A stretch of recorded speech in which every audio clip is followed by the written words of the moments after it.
Hi, I'm Sam Ovens. And this is Nick Fisher.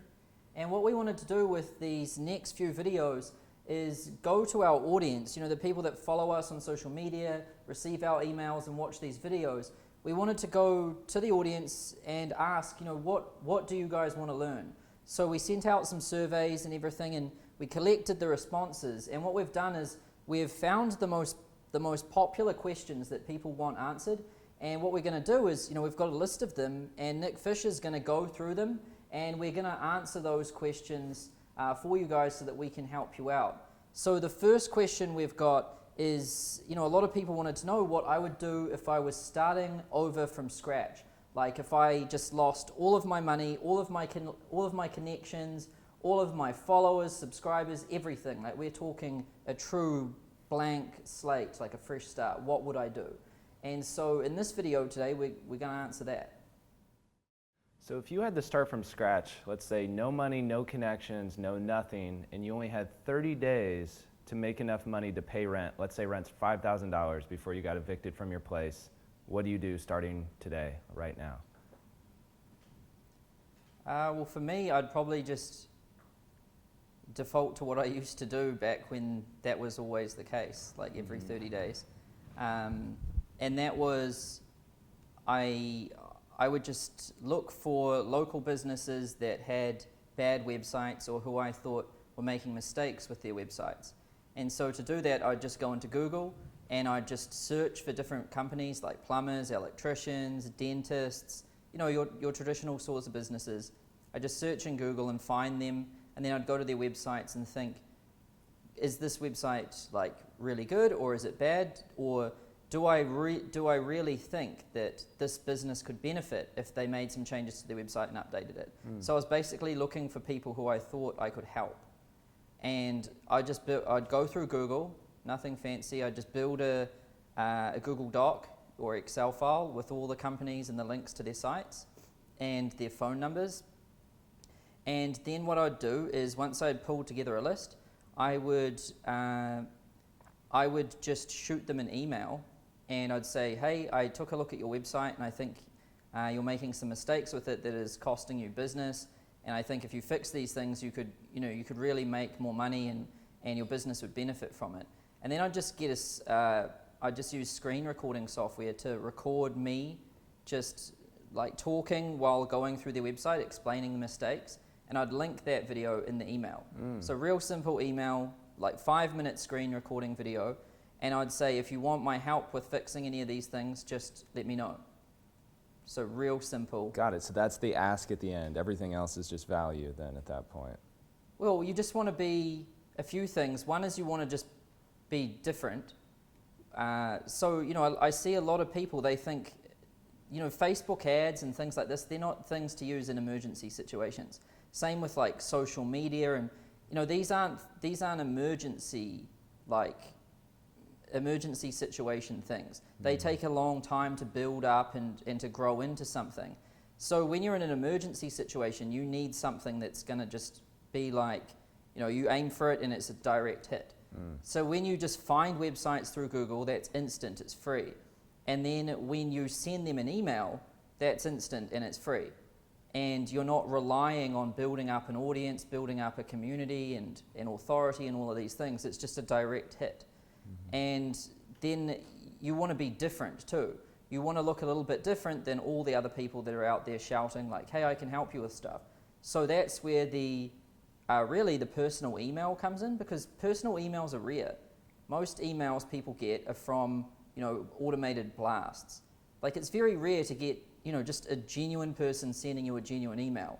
That isn't just a copy paste thing. I would agree. And then if you put the video in there too, which is actually you critiquing their site, now you're really rare. Now this person probably hasn't received one of those emails at all, ever. So you're going to stand out, you're going to get noticed, you know that your message is going to reach the person. And if you're honest with it and you only really email people who you believe you can help, someone should bite on that. So, we're just removing all the variables and we're trying to make it as simple and as fast as possible. Because 30 days is like emergency. 30 days is an emergency. So the first day, would that just be all research then? Or would you start doing, let's say, how many do you Well, need if you've to got send 30 out? days, you're not wasting one day on I research. would say so. So what I would do is I'd think, how many of these emails do I need to send out to get one of these jobs? And you want to, you want to be really prudent with guesses, because if you're in an emergency, you want to, if you go too big, the worst thing that can happen is you get like too many clients. But if you go too small, the worst thing that can happen is you get none and you're stuck. So I would, I think you could easily get a client within 50 to 100, but I wouldn't bank on that in an emergency situation. I would go for 300 because, surely you're going to get 1 in 300. If you're doing the emails properly, if you're making these things, like, I don't see how you could do that and not get a client out of 300. It's near impossible to me. So if we do that, then we shouldn't be in trouble at the end of 30 days. And then if you just take 300 divided by 30, you get 10 a day. So all you need to do each day, starting day one, is send out 10 of these things. So I wouldn't try and build the list of 300 people first. That's going to be so boring and tedious, and you'll want to kill yourself doing that. So I just do 10 every day. So I just do it first thing in the morning to get it off my mind so I can just relax for the rest of the day. I'd wake up, open up my laptop, and I would just jump into Google, find 10 companies that are a good fit, put them into my Google Doc, record all of their videos, send out those 10 emails, and then I know, like, I've just ticked off that one thing I need to do today to try and get myself out of this situation. How about the rest of the day then? Let's say you have time left over. Well, That hopefully is- these people are going to reply back and things like Got that. it. So you're having some time allocated for having conversations. Yeah, but the potentially get on main thing phone. is you get it off your mind that you've done a step towards fixing it. The last thing you want to do is procrastinate it, because every day it's going to get worse, and so you don't want to, you don't want to put it off any days at all, and you just want to make a dent in it every single day. And I think after you do that morning action, it's just gonna put you in a way better state for the rest of the day.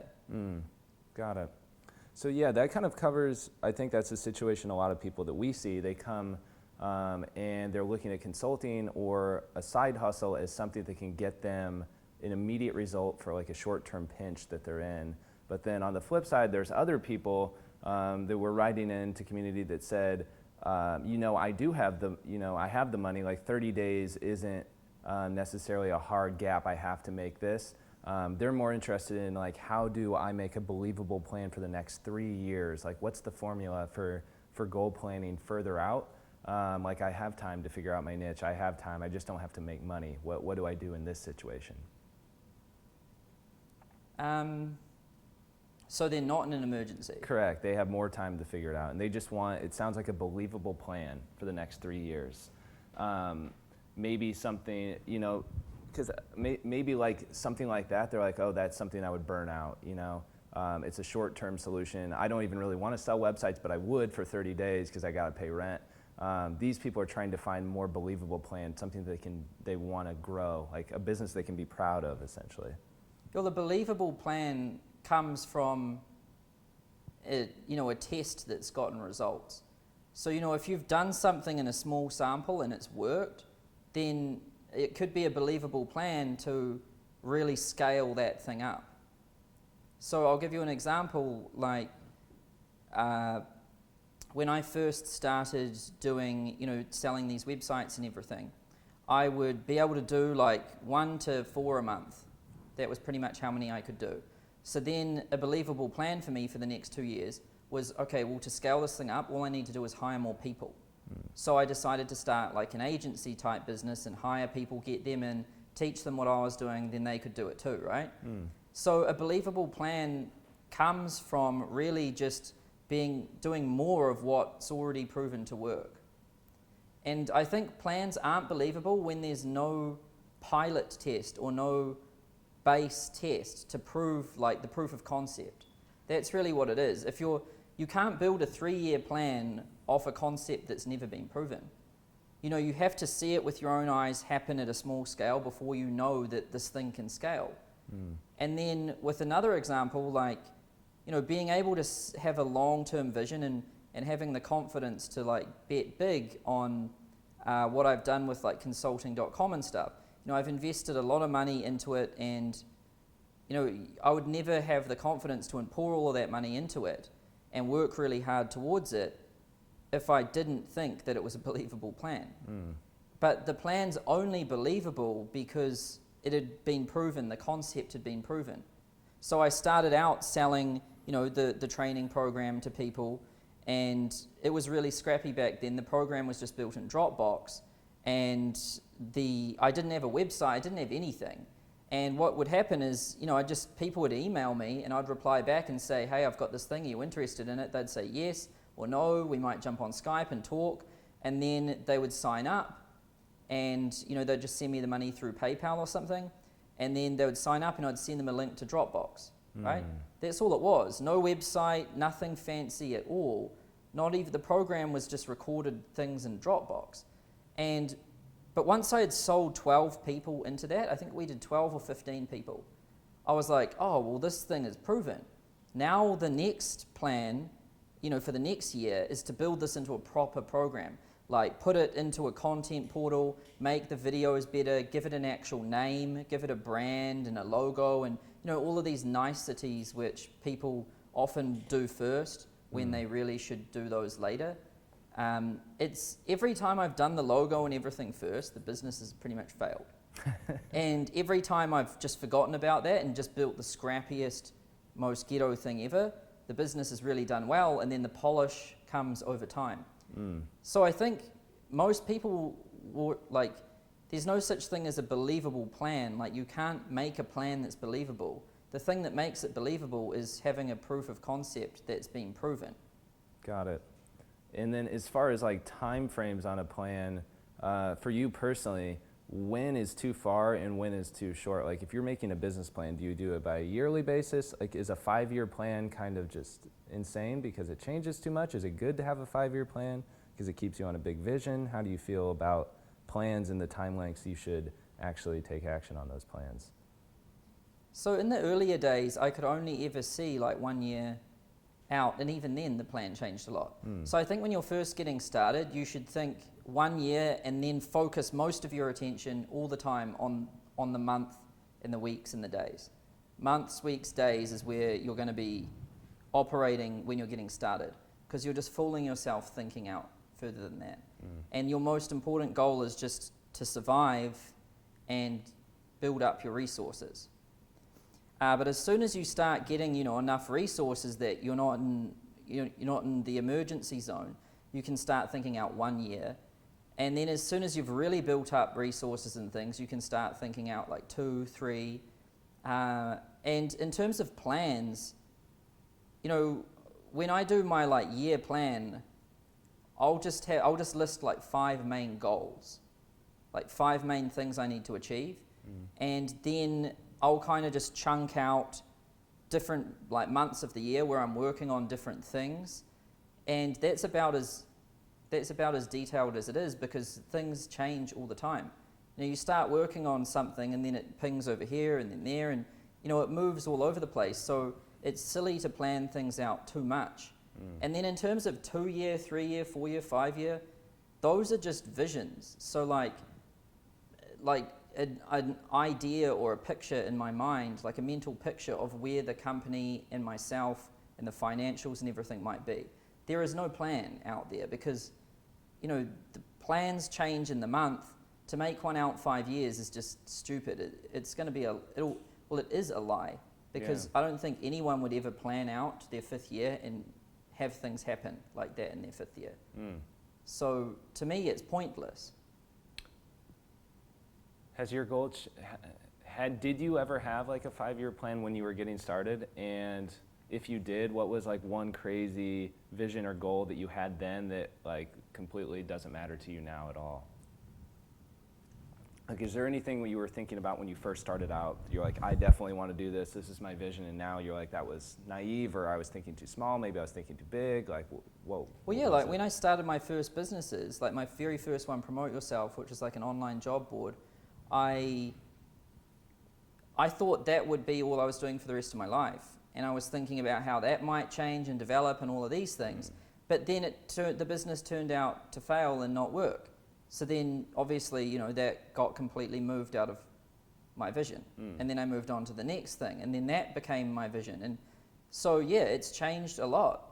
I mean, when I was a kid at school, I thought I wanted to be a dentist. So like, and I thought, oh, in the future I might be being a dentist or whatever.